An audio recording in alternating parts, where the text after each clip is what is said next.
अस्सलाम वालेकुम twelfth class, कैसे हैं आप? उम्मीद है खैरियत से होंगे। स्टूडेंट्स, इंग्लिश चैप्टर नंबर 5 आज हम स्टार्ट करने जा रहे हैं। ठीक है, जैसे कि आप लोगों को पता है कि हमने ट्वेल्थ क्लास की जो न्यू बुक है इंग्लिश की आई है, हम वो स्टार्ट कर चुके हैं। चैप्टर नंबर 5 आज हम करेंगे। आप लोग जैसे कि व्हाइट बोर्ड पर नजर आ रहा होगा, दी इस चैप्टर का नाम है दी गिविंग ट्री।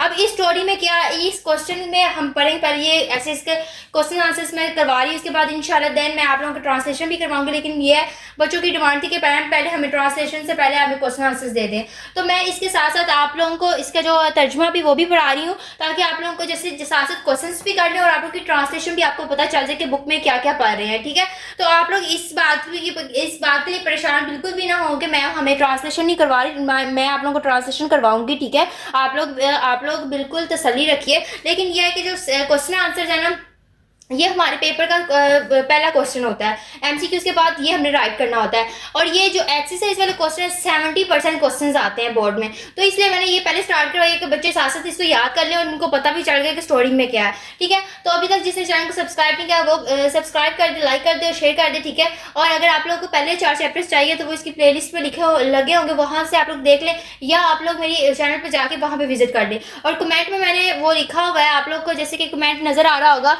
मैंने आप लोगों के लिए व्हाट्सएप चैनल का बनाया, आप लोग उसको भी फॉलो कर लीजिएगा, ताकि जब मैं आपको नोट्स दूं तो आप लोग को वो मिल सके। ठीक है, तो चलिए स्टार्ट करते हैं। सबसे पहला क्वेश्चन हमारा है, who are the main character in the story. वो कह रहे हैं कौन है मेन कैरेक्टर है इसकी स्टोरी का, किरदार किस चीज का। The main character are the young boy and the loving apple tree. ठीक है, वो कह रहे हैं 2 मेन किरदार है। अब कौन से हम बताते हैं स्टूडेंट्स। इस स्टोरी में ना 2 मेन किरदार ये हैं कि सबसे पहला वहां पे आप लोगों को नजर आ रहा होगा कोने में यंग बॉय है। ठीक है, ये एक छोटा सा लड़का होता है। फिर मैं इसकी जरा थोड़ी सी ट्रांसलेशन भी आप लोगों को कर देती हूँ। जब वो छोटा होता था, जब वो छोटे अपनी चिल्डहुड की एज में वो जब छोटा होता था, रोज जाके एप्पल ट्री के पास जाके खेलता था। ठीक है, वो उस ट्री के साथ बहुत ज्यादा खुश रहने लग गया था। ठीक है, अब पहला करेक्टर तो ये है बॉय का। अब दूसरा जो करेक्टर है वो देख सकते हैं आप लोग, दूसरा करेक्टर है आई लविंग एप्पल ट्री। ठीक है, ये ट्री उस लड़के से बहुत मोहब्बत करता है। जब भी लड़का किसी चीज़ की ज़रूरत महसूस करता है, वो ट्री उसकी मदद करता है। ठीक है, कभी अपने एप्पल्स दे के, या कभी अपनी ब्रांचेस मतलब जो अपनी शाख वो देकर उसको साया देता। ठीक है, और उसको अपने ऊपर भी चला लेता। इसलिए इसका नाम ये देखें गिविंग ट्री रखा गया। ठीक है, गिविंग ट्री के देने वाला, वो हमेशा सबको देता, इसको देता ही रहता था। ठीक है, कभी भी इससे कुछ लेता नहीं था, तो इसलिए स्टोरी का नाम रखा गया दी गिविंग ट्री। तो इस पूरी मेन स्टोरी में 2 कैरेक्टर हैं। ठीक है, बॉय और लविंग एप्पल ट्री। तो इस पहला क्वेश्चन आप लोग ये देख सकते हैं, आप लोग इसको अच्छी तरीके से राइट कर लें। ठीक है, आप लोग इसको राइट कर लें। ठीक है, और देन हम क्वेश्चन नंबर 2 स्टार्ट कर रहे हैं। स्टूडेंट्स, क्वेश्चन नंबर 2 आप लोग जैसे देख सकते हैं, how did the boy first play with the tree. वो कह रहे हैं कि कैसे बॉय जो लड़का था पहले, जो पहला उसका खेल था वो दरख्त के साथ उसने किस तरह खेला। ठीक है, वो कह रहे हैं कि वो दरख्त के पत्ते जमा करता था। ठीक है, इसका और इसके तने पर चढ़ता था, जैसे क्लाइमेट इसके तने पर चढ़ता था, इसकी शाखों से झूला झूलता था और इसके सेब खाता था। तो ये इसके साथ फर्स्ट टाइम हुआ था। ठीक है, आप लोग इसको जल्दी से राइट कर लें। मैं लाइट हटा देती हूँ। यहाँ पे ये फ्रॉम है हर ब्रांचेस। ठीक है, एट हर ट्री। तो आप लोग इसको जल्दी से लिख लें। ठीक है, नेक्स्ट क्वेश्चन हम करते हैं। बहुत इजी क्वेश्चन है, क्योंकि मैंने आप लोग को स्टोरी बता दी है, अब आप लोगों को जल्दी से याद हो जाएंगे। तो आप लोगों ने ये लिख लिया होगा। नेक्स्ट हम स्टार्ट करते हैं। स्टूडेंट्स, क्वेश्चन नंबर 3 जैसे कि आप लोगों को नजर आ रहा है, ये क्वेश्चन नंबर 3 है। ठीक है, why was the tree happy when the boy took her apples branches and trunk. वो कह रहा है कि जब लड़के ने, ठीक है, दरख्त से फल लिए। ठीक है, दरख्त के ऊपर चढ़ा, दरख्त की जो ये शाख था वो इकट्ठी तने जिसको कहते हैं इकट्ठे किए, तो दरख्त क्यों खुश था। ठीक है, तो the tree love the boy completely and felt truly happy by giving him everything she had to make him content। वो कह रहा है दरख्त लड़के से बहुत प्यार करता था, इसलिए वो अपनी हर चीज देकर उसे खुश करके खुद खुश हो जाता था, खुद भी खुश हो जाता था। ठीक है, तो इसलिए वो खुश था। तो आप लोग जल्दी से इसको याद कर लें, और याद भी कर लें और इसको जरा राइट भी कर लें। मैं आप फ्लैश ऑफ कर देती हूँ, आप लोगों को नजर आ जाए। जल्दी से आप लोग इसको लिख लें। ठीक है, अभी तक जिसने चैनल को सब्सक्राइब नहीं किया, काइंडली वो चैनल को सब्सक्राइब कर दे, लाइक कर दे, शेयर कर दे। ठीक है, तो अब क्वेश्चन नंबर 4 पे चलते हैं। आप लोगों ने उम्मीद है कि ये लिख लिया होगा। स्टूडेंट्स क्वेश्चन नंबर 4 आप लोग देख सकते हैं, what did the boy want when he grew old. वो कह रहे हैं कि जब लड़का बड़ा होगा तो वो क्या चाहेगा, वो क्या चाहता है या चाहेगा, ठीक है। ही इज ग्रू ओल्ड, जब वो बड़ा होगा, ही वांटेड मनी, वो पैसे चाहेगा, अ हाउस, और एक घर, वो चाहता है कि एक पैसा कमाना, घर लेना, अ बोट ऑफ ट्रेवल, कश्ती, एक सफर के लिए कश्ती लेना, and eventually a quiet place to rest, ठीक है। इसका तर्जुमा वो कह रहा है कि जब वो बड़ा हुआ तो वो पैसे कमाए, पैसे, एक घर, सफर के लिए कश्ती, और आखिर में आराम करने के लिए एक पुरसुकून जगह चाहता है, ठीक है।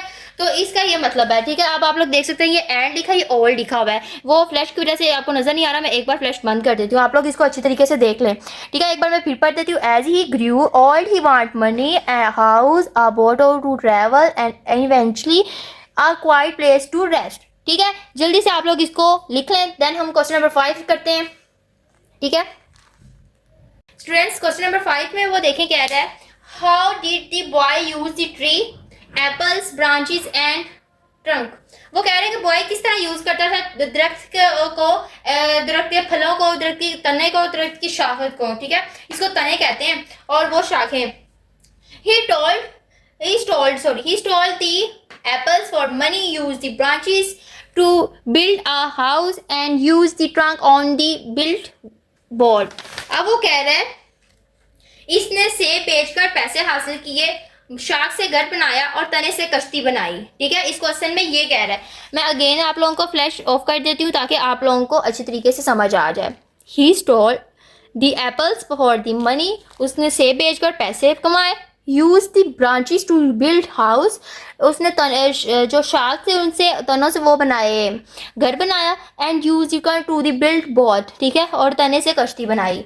तो क्वेश्चन नंबर आप लोग 5 देख लें, देन हम क्वेश्चन नंबर 6 करते हैं। स्टूडेंट्स क्वेश्चन नंबर 6 आप लोग देख सकते हैं, how did the tree feel when the boy stay away from a long time. वो कह रहा है कि दरख्त क्या महसूस करता है जब लड़का काफी अरसे तक उससे दूर रहे, ठीक है। तो the tree felt lonely and the deeply sad when where the boy stay away from for a long period.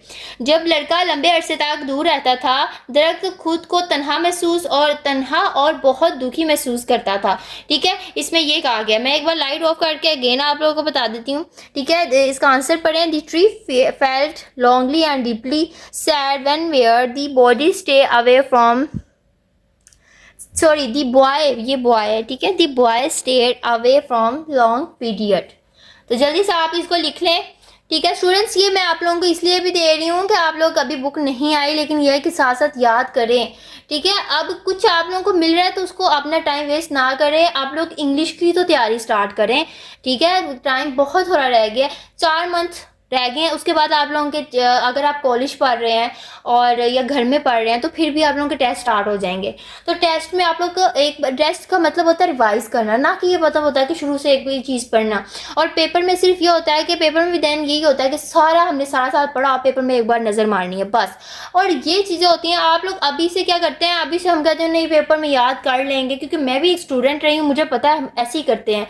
लेकिन ये बहुत बड़ा नुकसान होता है हमारा। हमें जब हम पढ़ लेते हैं, पेपर दे लेते हैं, पेपर्स के करीब हमें पढ़ा होता है या हम पढ़ लेते हैं। तो सेम इसी तरह अगर आप अभी से इंग्लिश का, तो काइंडली इंग्लिश का तो आप लोग अच्छी तरीके से पूरे नंबर लिया करें कि 90 से बहुत नंबर लिया करें, ठीक है, लेस नंबर ना लिया करें। तो नेक्स्ट क्वेश्चन नंबर 7 पे आते हैं। स्टूडेंट्स क्वेश्चन नंबर 7 देखते हैं, what lesson does this story teach us about love and giving. वो कह रहा है कि ये कहानी हमें मोहब्बत और एहसान का क्या सबक देती है। It teaches that true love is completely selfless and find ultimate joy in giving without expecting anything in turn।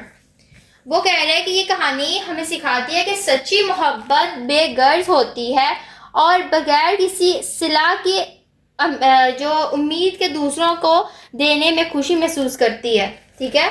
वो कह रहे हैं, मैं अगेन बता रही हूँ, वो कह रहे हैं कि ये कहानी हमें सिखाती है कि जो सच्ची मोहब्बत होती है ना बेगर्ज होती है, बगैर किसी सलाह, मतलब किसी उसको कोई गर्ज नहीं होता किसी से कि मुझे रिटर्न में वो चीज़ मिले।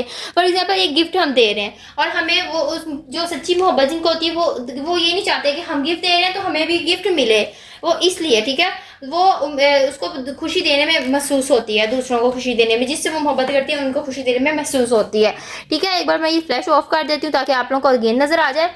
मैं अगेन पढ़ देती हूँ कि it teach that true love is completely selfless and finds ultimate joy in giving without expecting anything। वो think लिखा हुआ है, ठीक है, things in turn। तो आप लोग जल्दी से इसको उतार लें, देन हम फिर क्वेश्चन नंबर 8 करते हैं। स्टूडेंट्स क्वेश्चन नंबर 8 पे देख सकते हैं, how does the poet needs change as is growth older. वो कहने हैं कि लड़का जैसे जैसे बड़ा उसकी ज़रूरियात कैसे बदलती हैं। His need change from simple childhood play to materialist desert, adults responsibilities, and finally a peaceful place to rest in all change। ठीक है, वो कह रहा है कि बचपन में वो सिर्फ खेलना चाहता था, फिर उसे पैसा, घर और जिम्मेदारियों की ज़रूरत हुई, और आखिर में बुढ़ापे में वो आराम करने के लिए एक पुरसुकून जगह चाहता था, ठीक है। इसलिए जैसे जैसे वो बढ़ता गया उसकी ज़रूरत पूरी होती गई। तो जल्दी से आप लोग इसको नोट कर लें। नोट करने के बाद फिर हम नेक्स्ट क्वेश्चन नंबर 9 करेंगे, उसके बाद 10 करेंगे और हमारा ये चैप्टर भी कंप्लीट हो जाएगा। स्टूडेंट्स आप लोग इसको चैनल को सब्सक्राइब करके जाया करें, सिर्फ आप लोगों से यही होती है। तो और जल्दी से इसको याद कर लें। नेक्स्ट हम क्वेश्चन नंबर 8 पे करते हैं, ठीक है। स्टूडेंट्स क्वेश्चन नंबर 9 जैसे कि आप लोग को यहाँ पे नजर आ रहा होगा, वो कह रहा है what does this point symbols at the end of the story. वो कह रहे हैं कि दरख्त का जो तना था, सबक के आखिर में दरख्त का जो तना था वो किस चीज़ की अलामत है। This terms symbols total self सेक्रीफाइड unconditional love and quiet comfort on an old loyal and friendship. वो कह रहे हैं दरख्त का तना मुकम्मल कुर्बानी, बेलूट मोहब्बत और वफादार दोस्ती की अलामत है। मैं एक बार अगेन पढ़ के बता देती हूँ। This term symbolise total self sacrifice unconditional conditions, ठीक है, वो कंडीशनल है। Love and quiet comfort on an old loyal friendships है, ठीक है। आगे वो मैं थोड़ा सा इधर कर देती हूँ कैमरा, आप लोग वो भी देख लें, ठीक है। और जल्दी से आप लोग अब इसको याद करके लिख लें। देन हम लास्ट क्वेश्चन करते हैं, question number 10। Students question number 10 में वो कह रहा है कि what is the story consider टाल ऑफ द सेल्फलेस फ्रेंडशिप। वो कह रहा है कि इस कहानी को बेगर्ज दोस्ती का नाम क्यों दिया गया। It shows this tree giving up her enter body and existence just to bring comfort happiness to her जो फ्रेंड। क्योंकि दरख्त अपनी हर चीज़ लड़के की खुशी और आराम के लिए कुर्बान कर देता है और बदले में कुछ भी नहीं मिलता, उसको कुछ हासिल नहीं होता, इसलिए उसको बेगर्ज दोस्ती का नाम दिया जाता है। तो स्टूडेंट्स यहाँ पे हमारा चैप्टर हो गया कंप्लीट। अब आप लोग जो है ना इसको याद कर लें अच्छी तरीके से, और कोई इशू है तो कमेंट पे मुझे पूछ लें, ठीक है। मैं इंशाल्लाह रिप्लाई ज़रूर करूँगी। नेक्स्ट वीडियो पे हम नेक्स्ट चैप्टर लेके आएंगे, चैप्टर नंबर 6, ठीक है। मिलता है नेक्स्ट वीडियो पे, तब तक के लिए अल्लाह हाफिज़।